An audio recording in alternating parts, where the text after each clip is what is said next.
artist, Gene. Did you hear that? He said he just wanted to say howdy, howdy before it got too crowded.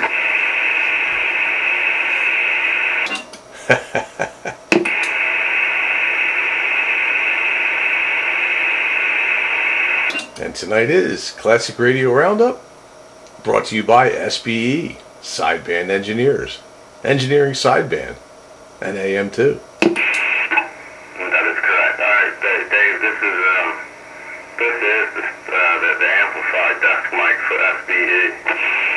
That's the SBE desk mic, huh? Yes, sir, the one with the amplifier in it. Is it too loud? No, it's not too loud. Sounds like an amplified stock mic, though. It just, well, it doesn't. It sounds okay. Amplified stock mic. There you go. I got one of those mics. I ought to put that on here and see what it does. Yeah, let me hear yours. I don't know if I have a battery in it, though. Let me check and see. Oh, and it's back in here. I'm going to create a mess here. It's better to have a box of batteries than a screwdriver and playing battery swap, Gene. Battery swap is getting to be tedious these days. So I'm going to have butter knife. Oh, look at that. No battery.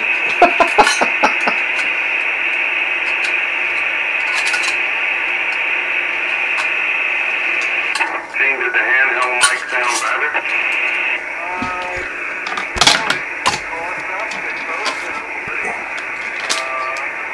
Well, you know I have batteries.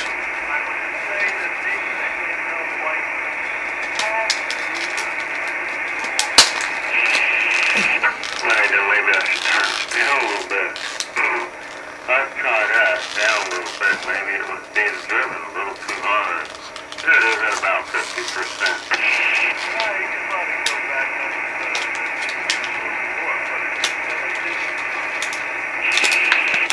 Alright, then I brought it up just one more notch. And I'm at really arm's length like, you know, a gentleman. Alright, let's leave it like that, and maybe we can get ourselves on that little water gate, get our name called. You'll never get on that Watergate. I get on the water gate every now and then.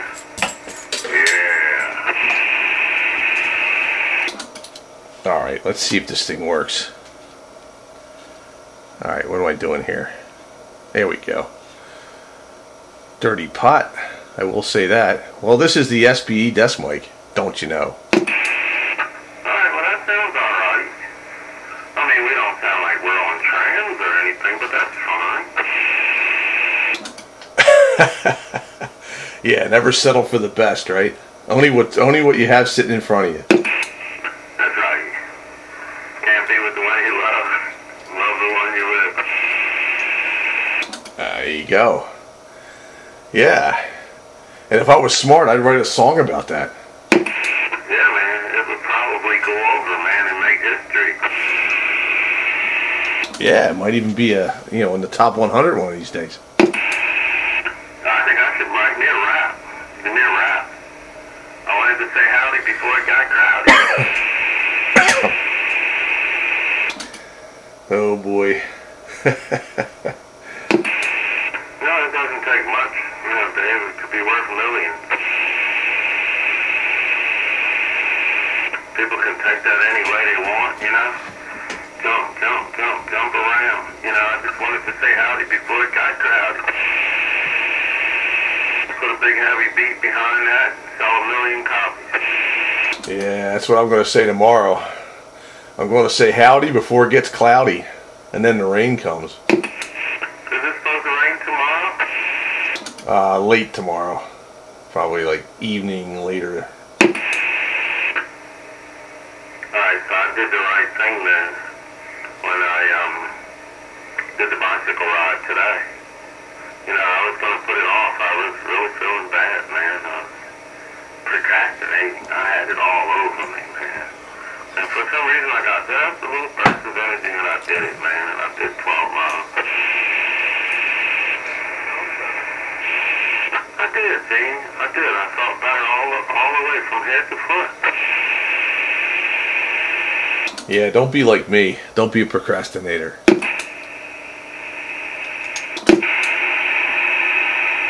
Gene, how's everything, man, since we have a few moments before it gets too crowded?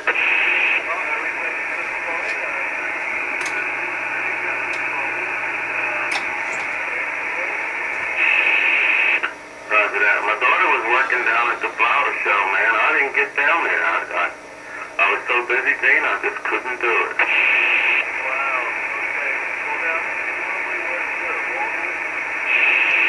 She finished with Longwood, but, you know, that class is graduated. You know, that class was only 7 students, Gene. SBE.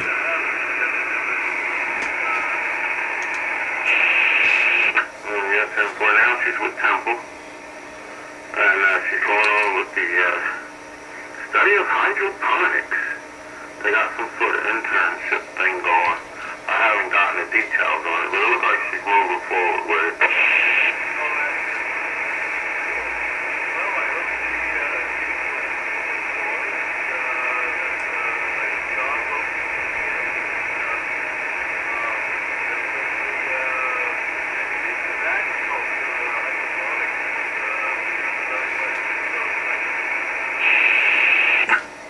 Yeah, I kind of think it's the wave of the future. So yeah, I'm hoping for it as well, man. I appreciate that, Dean.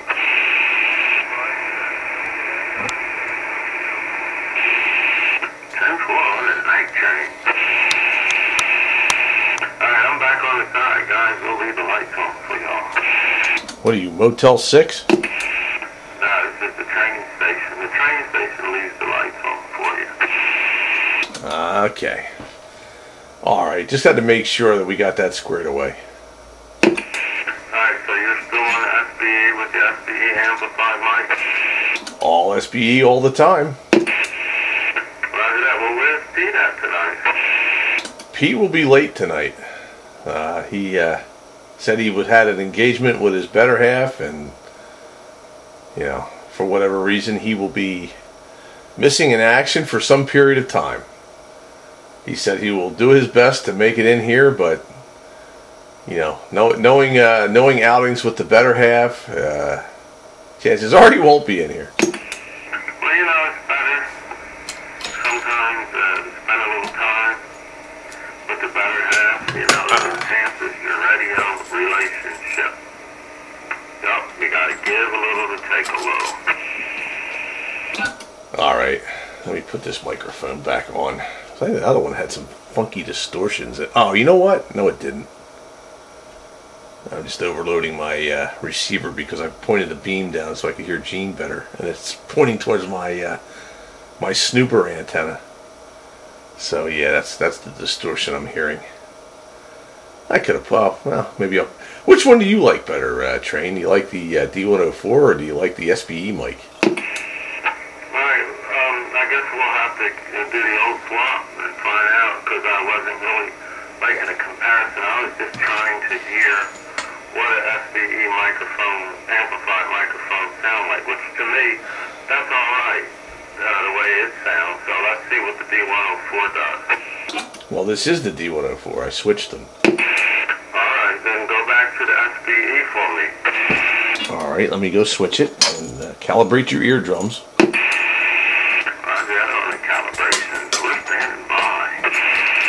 Okay, this is the SBE desk mic. I don't know if there's a problem with mine or whether that's the nature of the beast, but I got it cranked wide open. It doesn't seem to have a whole hell of a lot of gain. Maybe the battery's a little low. Truth be told, it sounds good. There is a difference, and they both sound good. The SBE microphone takes some of the brightness off the edge of your voice, kind of smooths it out a little bit. And the D104 gives you a certain amount of high timbre. overly done or underdone, so nobody would have known you switched. That's my opinion on that.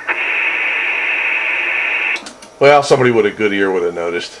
But yeah, I would tend to concur with what you say. This one's definitely not as bright as the D104. This one's probably on par with like a Turner Plus 3 or something. Yeah, I would say the same. Yeah, well, I think since we doing the microphone thingy, I'd like to try another one on here. You might like it. Try it, you like it. Wasn't that a commercial? Yes, it was.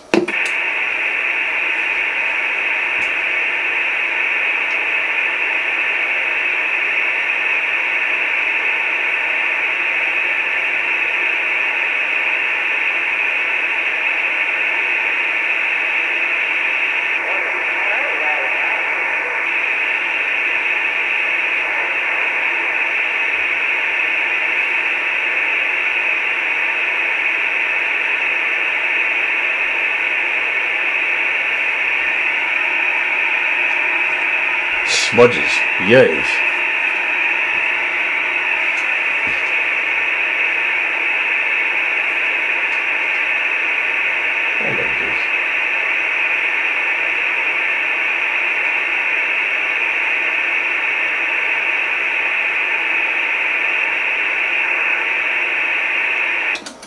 What are you doing, building that microphone?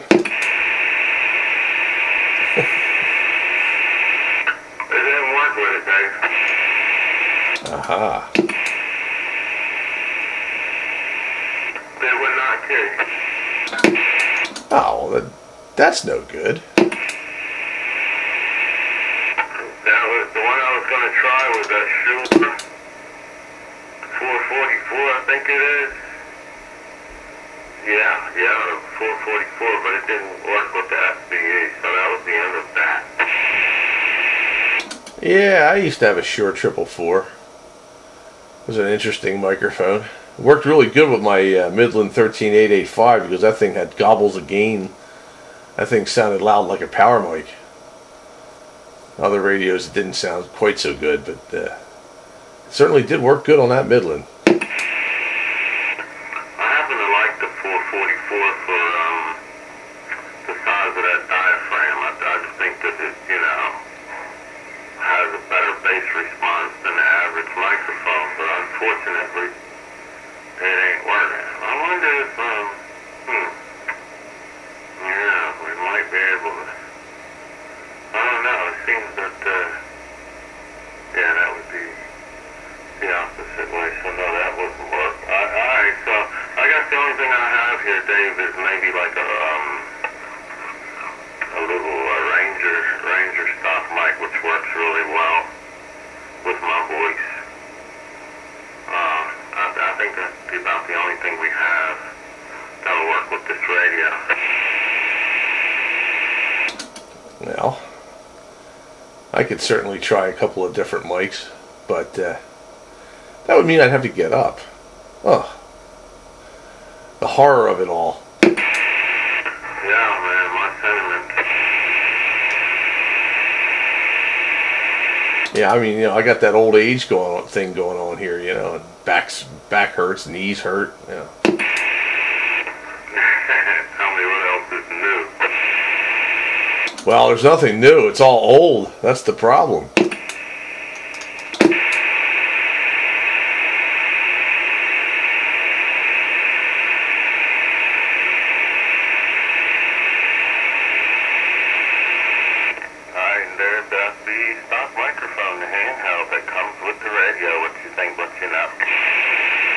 It sounds like a stock microphone.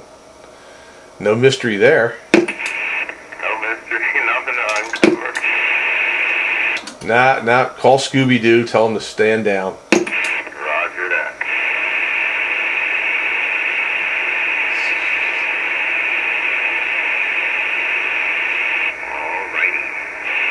Alrighty. All lefty. Hello there, Chuck. Hello, Chuckles. Good evening, there, Bagger.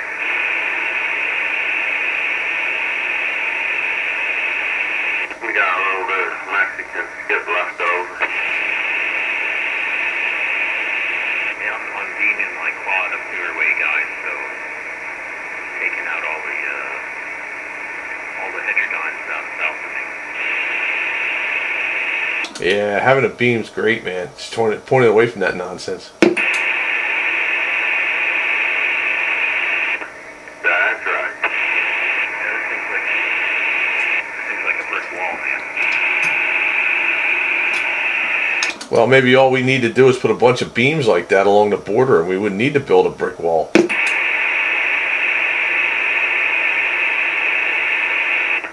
They would jump over the border.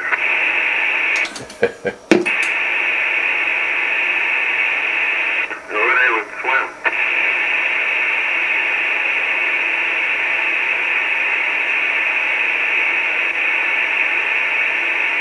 Yep, running the 850 tonight here. You need to get yourself a classic CB radio. Yeah, Ted's gonna hook me up with a couple of the ones that he has. Ted went through a phase about 10 years ago where he was collecting those things, so he's gonna loan me a couple of base stations and the old CB Stalker base. He's gonna let me single sideband. It's got the 855 chip in it. It's untampered with. Oh yeah, that's better. Always prefer untampered with radios. Yeah, virgin radios, man. And TB Stalker 5, I think it is. And he's also going to let me tinker with the CTI 2000. Yeah, that's a good radio too. They're a real hell of a good radio for sideband. He gave me a book on CB radio and repair, and I was reading about the different types of modulation that these radios have, and the CPI 2000 had a really unique configuration. And the author of the article said he was surprised that that they had used it, and it was probably so expensive. It's probably why they put them out of business. Well, yeah, the CPI used low-level modulation, and they just ran it through a successive stage of linear amplification. There's actually a pill final in that radio, and you can crank that thing up to like 30-35 watts of sideband power, but then the power supply starts to cry. So it's probably not a good idea to do that. I used to have that 2000 base, and the sideband was like first class for quality. But the AM, I couldn't get a good modulation report, no way. Yeah, that's the problem with those. They're very hard to set up right. They're very sensitive to carrier level and modulation level. If the carrier drops, then the modulation exceeds the 100%, and it starts to mush out. It sounds all mushy. And if you raise the carrier level, then your modulation drops. But you gotta play this fine game between setting your carrier where you want it and then setting your modulation to match it. And if you do that and you get nice clean 100%, it sounds fantastic. But the other problem is it drifts. The carrier level drifts. I know that one I had over here, which is that one that Ted's got, I guess now. It would always drift. I would set the thing for 4 watts and it would drop down to 3, and then I'd set it again and it would go up to 5, and so it was always had to be tinkering with it. Yeah, I also had a President Washington here. I bought that new in the box from Giselle. It was on the shelf for like $100, so I ponied up the money and bought it. I have that downstairs. Every once in a while I'll pull that thing out. Yeah, that's a classic. In its own right. That's a later classic, a early '80s vintage classic 40 channel. A lot of them were made too. A lot of Washingtons out there. Yeah, the research I was doing, they actually had a couple of different variants, the 4-pin and the 5-pin. Yeah, that's true. The earlier version had the 858 chip in it, and it was a 4-pin mic. And the newer version was 5-pin, had a channel 9 switch in it, and it had the MB80 719 chip in it, like the Cobra 2000 or the 142, I guess would be more accurate. But Yeah, I mean that was when they switched over, when Uniden switched over from the 858 board to the other board. That's when the Cobra 139 XLR went away and the 142 came out, and Radio Shack discontinued the TRC 458 and came out with the 490. And the Washington kept the same name. They just made those subtle changes. I guess it was a unit in Washington. I believe it's the later version I have, because it does have the channel line button. Yeah, they were originally called President, but then they and later on they just called them Uniden. But they're the same radio. They were all made by Uniden anyway.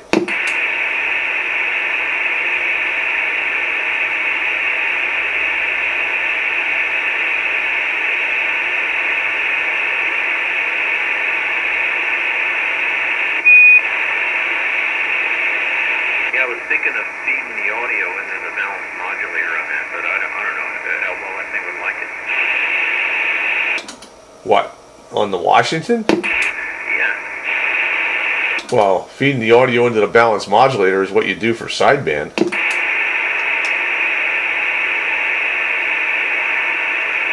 I still got to read up on the circuits and all. I don't know if it'll play on AM very well. No, that's not going to work at all, actually. Not without heavy-duty modifications. That thing's got a higher level modulator in it. You'd be better off just trying to broadband that, because I've done that with a similar chassis, and it's doable. I'll just go with bigger values on the bypass and coupling and the audio chain. Yeah, pretty much. Of course, it helps if you have a scope and a audio signal generator, so you can see exactly what you're doing and plot it so that it's flat or close to flat and not overly pooched anywhere. Yep, I hear you.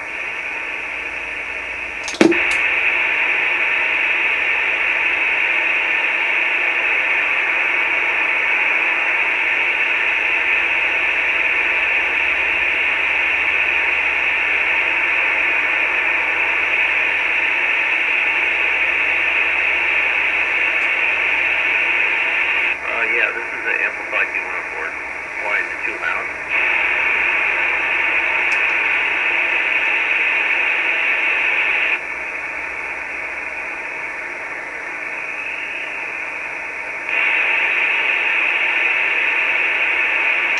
Somebody tell you you're too loud?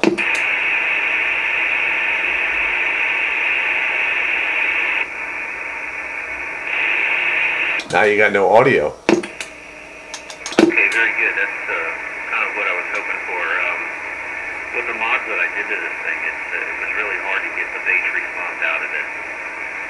Which is kind of opposite of what guys are looking for with the radio. So, just for giggles, I tried this, and it seems to be playing.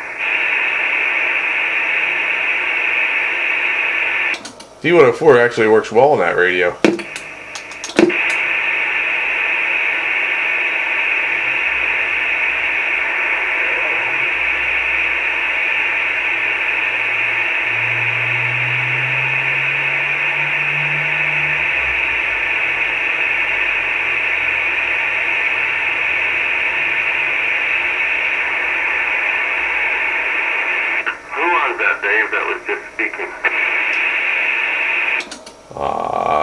You mean other than Chuck? Yeah,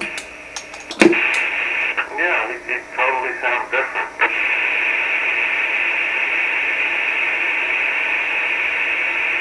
I can't hear anybody else. Just me.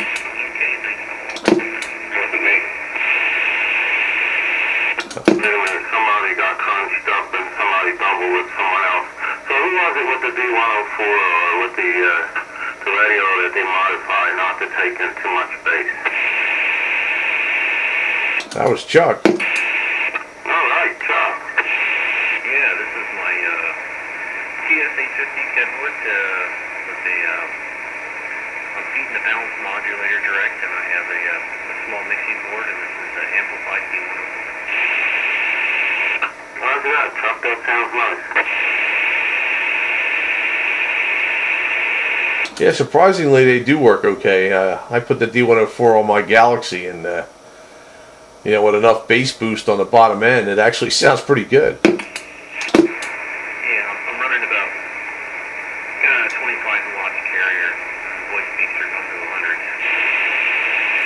Well, yeah, that's what you should be doing, because they're 100-watt radios. Yeah, so that means 25-watt carrier. This is driving me nuts.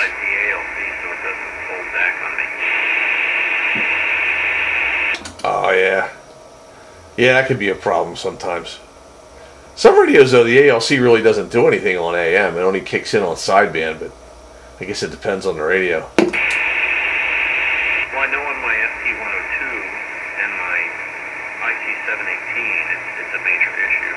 So I had to put that, I had to put the negative bias on the ALC circuit on the 718 just to get it to play without being muffled. Oh, that whole negative, that 9-volt battery thing. Yeah, with a pot.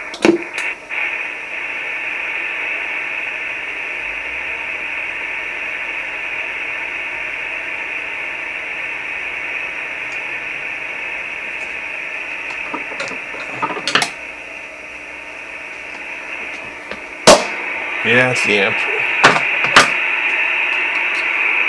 I guess it's knowing where and when to inject the circuit.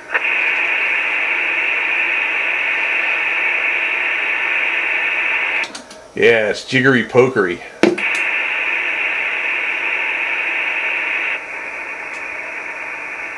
Breaker. Go ahead, Breaker. Thank you. Sparky checking in on the Roundup. Ah, what are you running, Sparky? It is a Console II. Oh man, that's two. That's three of us now. You, me, and Train are running our Brady Bunch radios. Hey, it kind of almost looks like something Greg Brady would build. Or as Skeeter would say, Greg Brady called. He wants his radio back. Not sure that's the name of the dad, though. What was the dad's name? Mike Brady. The Mike Brady radio. Those radios sound good. Good evening there, Sparky. Train on its Console II. Yeah, they sound good, and they get right over top of Sweaty Maria, which is still in there. Oh really? I haven't heard her. Yeah. While I'm signing on here, okay. Step back. Yeah, Sweaty Maria's still on the air in my radio receiver. Countywide. Ah, County-wide's in there with a hum. You made it. I can get rid of that hum, but it might take a little effort. Yeah, it's one of those acoustic hums, I guess. Is it still there? Yeah. I gotta wiggle the mic plug, that's all. I'll get it. Still there? Yeah. I gotta get to the monitor radio to fix it. But I ain't changing radios, because this is what it is. What are you running, Trinidad? No, that doesn't hum. Imperial 2 with the loose Amphenol connector. Oh, okay. Well, that'll be good for the gate then, because that's got good audio. Because I was listening to that the last gate you did with the Halicrafters again, and it sounded shattered again. And for some reason, it just doesn't sound good. Everybody sounds a little fuzzy around the edges. But that Imperial has real nice audio. Well, it's an odd thing with that Halicrafters. It sounds one way on the gate, but it sounds a whole lot different here in the shack. Yeah, I know. But it used to sound really good on the gate, too. Well, I guess that was your old tablet, but heck, one of the best recordings I heard of my Galaxy was through that radio. You know, back 2 years ago, I guess now. But it used to sound really good. I don't know what it is now that makes it sound rough around the edges. Yeah, I don't know either.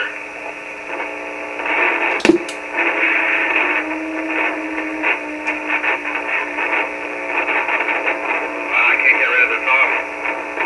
That's annoying. I hadn't moved the radio since the last time I used it.